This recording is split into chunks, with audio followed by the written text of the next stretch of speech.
Shalom, shalom, bien-aimée, chère jeune fille.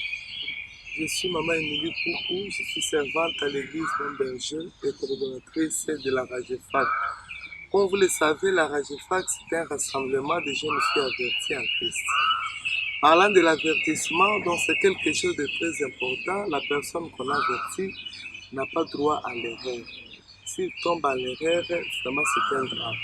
Et nous sommes là pourquoi? C'est pour sensibiliser la jeune fille, comme nous le disons toujours, que la jeune fille n'a pas droit à l'erreur.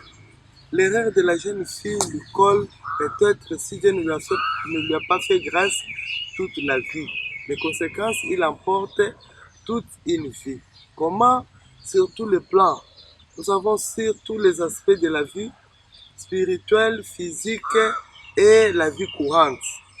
La jeune fille porte toujours ses conséquences. Mais aujourd'hui, je vais vous parler sur les conséquences des erreurs sur la vie spirituelle. Qu'est-ce qu'on va dire par là sur la vie spirituelle? Une jeune fille qui ne sait pas garder, une jeune fille qui s'est laissée aller ça et là, il a toujours des choses qui lui collent. La Bible déclare, premièrement, c'est dans son corps.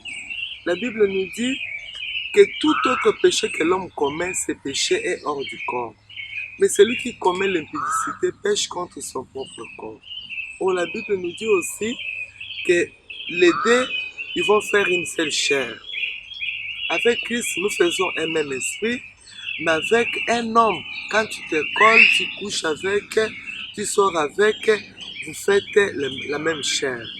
Or, quand on fait la même chair, on se transmet des choses. Ce qu'on venait de dire que sur le plan spirituel, il y a les démons qui quittent le point 1 pour aller au point B. Il y a vraiment des choses qui embrassent la jeune fille. La plupart de ces jeunes gens avec qui vous sortez, ce sont des hommes que vous ne maîtrisez pas, vous ne connaissez pas le passé.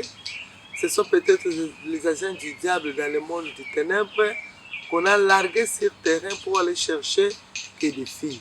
Et quand lui vient, soit coucher avec toi, il va prendre ta chance, il va te mettre les démons, mais il y a aussi de ceux qui viennent par ruse.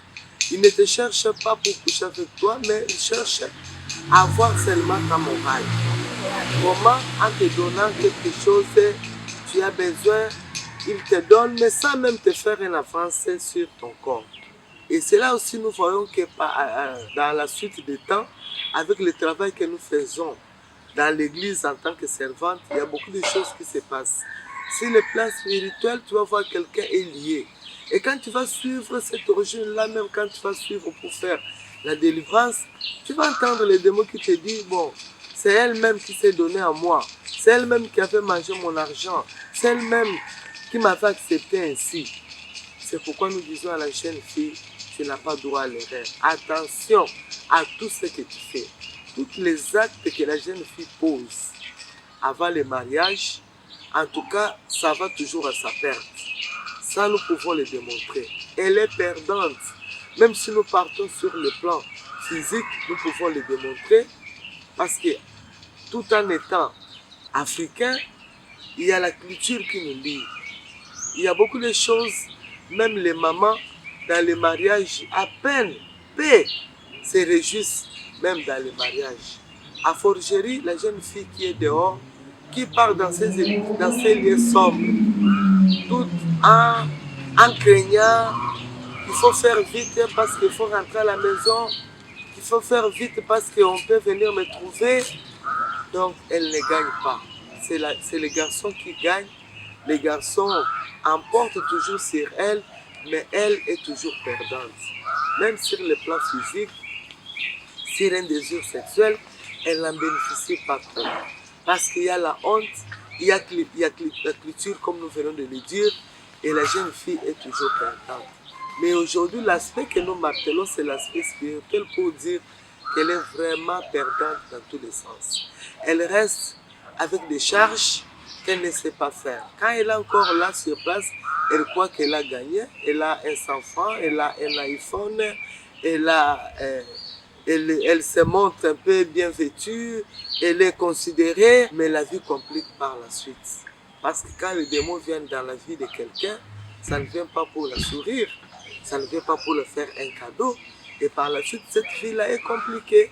Des fois, par rapport à l'homme qu'elle a rencontré, elle va louper l'homme de sa vie. Et quand on a loupé l'homme de sa vie, on va aller ça et là et la vie est détruite. C'est pourquoi nous la disons qu'elle n'a pas droit à l'erreur. Les conséquences la touchent physiquement, les conséquences la touchent spirituellement et la conséquence la touche moralement. C'est pourquoi nous venons pour réveiller sans conscience endormie. Pendant qu'elle se dit que je suis encore jeune, elle se dit que je suis encore belle, elle se dit que c'est le temps, elle se dit que c'est la mode. Mais je viens dire à la jeune fille que la jeune fille ne reste pas la jeune fille pour toujours. Elle bascule très vite de la jeune fille à la maman. C'est pourquoi nous la sensibilisons pour dire stop. Les choses que tu commets aujourd'hui, ça va parcourir avec toi la vie. La plupart aujourd'hui acquisent des familles, acquisent les oncles, les tantes. Or l'erreur est venue d'elle-même. Ça marche. Sa façon de se comporter, d'embrasser la vie, a fait qu'aujourd'hui, elle ne sait pas comment faire à cause de ça. C'est pourquoi nous la disons qu'elle puisse faire attention. Attention, dans tout ce que la jeune fille fait, elle est toujours perdante. Peut-être qu'elle se dit, pour le moment, on m'a donné l'argent, mais je te dis que l'argent c'est des fables. Tu es en train de changer le précet contre le fable. Le fable, tu peux en avoir. L'argent, si tu enlèves la honte, si tu enlèves la paresse, tu enlèves l'orgueil, tu as l'argent. L'argent n'a pas de couleur. L'argent qu'on obtient par un travail fait. L'argent qu'on a donné, l'argent qu'on a ramassé, l'argent qu'on a vendu quelque chose, quand tu le mets, ça a toujours la même couleur. Mais la vie que tu es en train de perdre, tu es en train de changer, comme nous disons, le précieux contre le fable. Le fable, c'est l'argent et le précieux, c'est ce corps-là que tu es en train de donner à tout le monde. C'est ce corps-là que tu es en train de s'amuser avec. Tu n'en as pas deux. Tu n'en as pas deux jeunes filles. C'est pourquoi nous sommes venus là, pour te sensibiliser, de faire attention. Nous avons eu beaucoup de témoignages. Beaucoup de témoignages de la part de jeunes hommes, de jeunes gens qui étaient dans l'occultisme. Ils nous disaient comment ils opéraient avec les jeunes filles.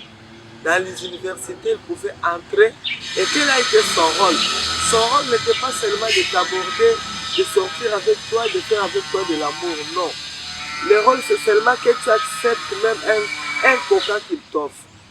Le rôle, c'est d'accepter seulement un petit truc, un transport qu'elle t'offre. Et elle dit en échange, qu'est-ce qu'il prend? C'est juste un merci. Le sourire que tu lui as donné, les remerciements que tu lui as donné, ça suffit pour qu'elle puisse prendre ta vie sur le plan spirituel. C'est pourquoi nous disons à la jeune fille, tu n'as pas droit à l'erreur. La Bible nous dit que celui qui trouve une femme trouve le bonheur. Le bonheur, on ne l'a pas, mais le bonheur, on est avec. Et le diable sait ces choses, il connaît ces choses. C'est pourquoi il court avant que la jeune fille prenne conscience de ce qu'elle est, de ce qu'elle a, de ce qu'elle possède, afin de tout l'arracher. Aujourd'hui, nous le voyons, beaucoup de nombreuses filles qui entrent dans la vie future, mais perdues. Tout a été confisqué par le diable dans la jeunesse, parce que le diable est rusé. C'est pourquoi nous sommes là, la RAGEFAC est là, pour te dire attention. Attention à tes sentiments, attention à ta marche, parce que demain tu vas pleurer. Pourquoi? Aujourd'hui c'est un plaisir, mais demain ça sera du chagrin. Comme nous le disons, il y a des erreurs qui ne remédient pas. Il y a des erreurs qui restent, on ne sait pas les réparer si Dieu ne t'a pas fait grâce. C'est pourquoi il est temps de craindre Dieu, de marcher sur la voie droite, de marcher dans la vie comme il se doit, afin que ces erreurs ne puissent pas te coller dans la vie future. Que le Seigneur vous bénisse.